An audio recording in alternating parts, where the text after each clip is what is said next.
What's going on, you beautiful bastards? My name's Firefern, and I'm an Xbox ESO player. I've put together a list of things that I think is going to make your life a whole lot easier as we get into the Blackwood DLC come June 8th. Alright, let's check it out.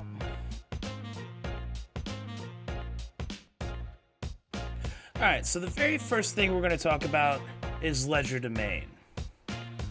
Most specifically, the Locksmith passive. To get the most out of this passive, we're going to actually want to get the skill line to rank 19. It maxes at 20, so it's pretty close to fully maxing it. While we're leveling it, to make our lives a little bit easier, we're going to put skill points into Light Fingers, Trafficker, and of course Locksmith along the way. And Kickback if you're really bad at getting caught pit-pocketing. So on the screen now is a map of Kynarthi's Roost that I put together. Your two X's are going to be the points that you want to bounce back and forth from while you're killing sheep, and the names on the screen in the bottom right corner are the names of the actual NPCs you're going to watch out for because they will catch you every time and put a bounty over your head. Alright, now starting at the leftmost X that I put on the map that I created, we're going to find Zakar and we're going to kill him in cold blood. Now, between the two X's on that map, Sarash is going to be walking up the street with her sheep. Make sure to go ahead and show her the back end of your knife as well. Now, while you're killing these people, make sure that you loot the bodies because the items that they are holding can be laundered or fenced, which is also inspiration towards the Ledger Domain skill line.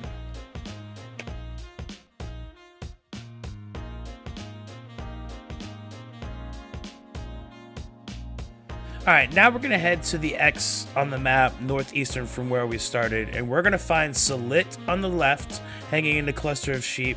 Sometimes he'll be hanging up against those rocks.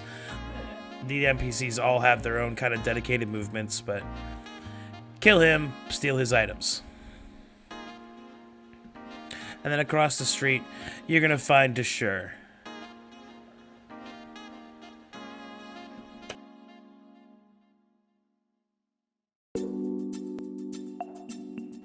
Alright, so one last quick note before we get into the meat and potatoes of the rest of this. Those NPCs will actually respawn every 5 minutes, so just keep an eye out because they will put a bounty over your head when they catch you. So, now, if you've been noticing on screen, the second you kill one of these sheep, all the items that they have on them will be stolen. Now the last part of this will be to find an Outlaws Refuge. I'm here in Vocal Guard because this is the one that I know the best, but there are refuge in every single major city. Once you get down here, you're going to want to find your fence and launder or fence the items that you have depending on what you want to keep. Now, if you're the type of person that likes to go for extra credit, the higher you get your Trafficker passive, the more items you'll be able to fence in a single day. That with a reset of every 24 hours. So make sure you pickpocket the NPCs before you kill them in your run.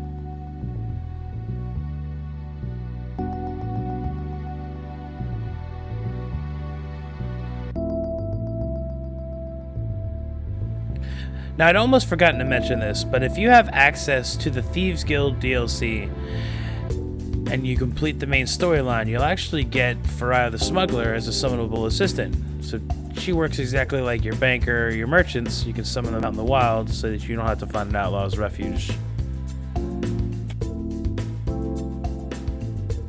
Alright, so the next thing we're going to talk about is inventory space. If you have a mount, find a local stable master every single day and make sure you upgrade your carry capacity up by 1. Now with that being said, that should increase your maximum carry capacity by 60 for just the horse.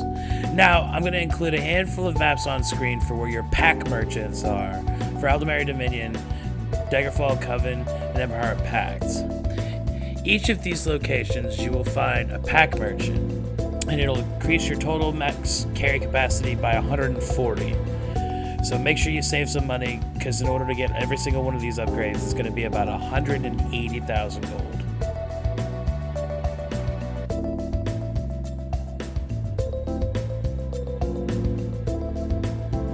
Now, on a side note, if you're interested in it, there is a way to spend real-life money on upgrading these things via the Crown Store.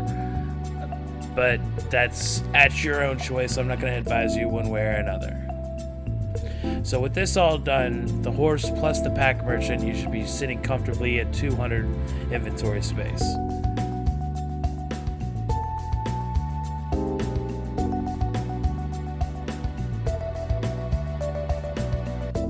This next part I'm just going to call dungeons and upkeep.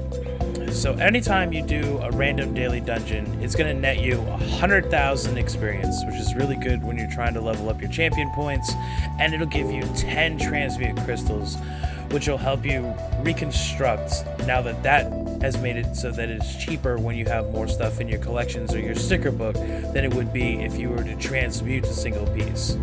Now, you do have to have a bunch of the set already filled out, but as you can see, it's cheaper for me to make a Leviathan piece than it would be for me to transmute it. Now, there are plenty of ways to earn Transmute Crystals, including pledges, battlegrounds, and Cyrodiil, in addition to the daily random dungeon.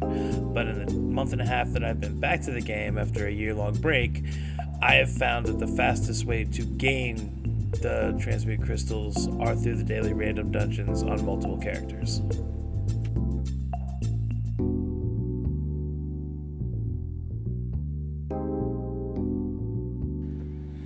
Alright, now for this last one, I'm going to suggest you get a keyboard. Wired, wireless, attached to your controller, it doesn't matter, they all serve the same functionality. But the ability to switch between guild chat, group chat, zone chat, or even some helpful commands like /reload UI when your game is broken, the keyboard will be your best friend. Trust me.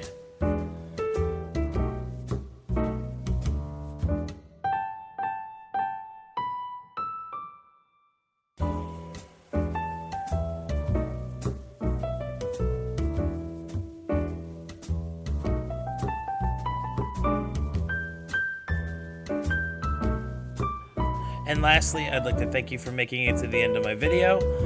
If you have any interest in joining our little ESO community, we will have links down below for Discord and Twitch. We stream every Tuesday, Thursday, and Saturday.